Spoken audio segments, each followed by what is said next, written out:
Kuva igice cya kabiri. Mose aravuka, umukobwa wa Farawo aramurera. Umurongo wa mbere.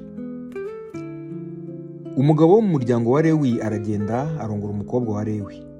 Uwo mugore asama inda abyara umuhungu, maze abonye ko ari umwana mwiza amuhisha amezi 3. Ananiwe guhora amuhisha, amubohera akato gapfundikiye mu ntamyi, agasiga ibumba n'ubushishi, ashyiramo uwo mwana agashyira mu rufunzo rwo ku nkombe y'uruzi. Mushiki we aramwitarura ngo amenye ikiri bumubeho. Umukobwa wa Farawo amanurwa no kwiyuhagira mu ruzi, abaja be bagendagenda ku nkombe y'uruzi, abona ka kato mu rufunzo, atuma umuja we kukazana. Agapfunduye abonamo uwo mwana, umwana ararira. Aramubabarira ati, uyu ni umwana w'Abaheburayo. Mushiki we abaza umukobwa wa Farawo ati, sinajya se kukuzanira umurera wo mu Baheburayokazi ngo amukurerere? Umukobwa wa Farawo aramusubiza ati, nuko genda umunzanire. Umukobwa aragenda ahamagara nyina w'uwo mwana. Umukobwa wa Farawo aramubwira ati, jyana uyu mwana umunderere, nzaguhemba. Uwo mugore ajyana uwo mwana aramurera. Umwana arakura, amushyira umukobwa wa Farawo, ahinduka umwana we. Amwita Mose ati, nuko namukuye mu mazi. Mose yica Umunyegiputa, arahunga ajya i Midiyani. Umurongo wa 11.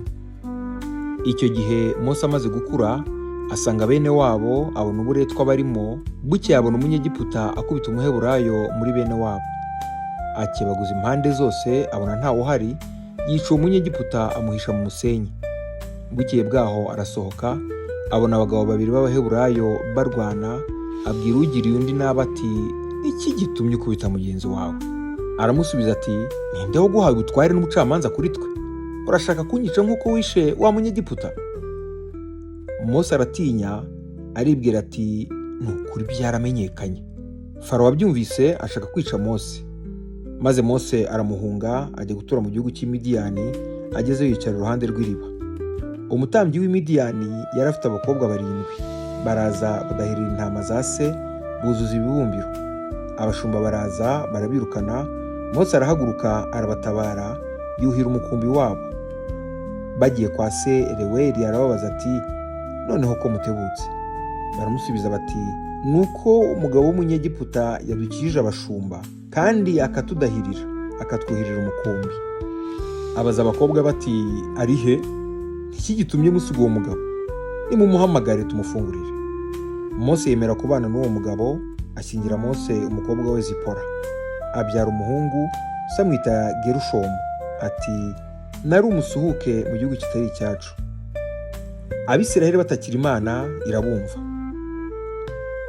Umurongo wa 23. Hashize iminsi myinshi, umwami wa Egiputa aratanga. Abisiraheli banihishwa n'uburetwa babakoresha, barataka. Gutaka batakishwa n'uburetwa kurazamuka kugera ku Mana. Imana yumva umuniho wabo, yibuka isezerano ryayo yasezeranye na Aburahamu na Isaka na Yakobo. Imana ireba Abisiraheli, imenya uko bameze.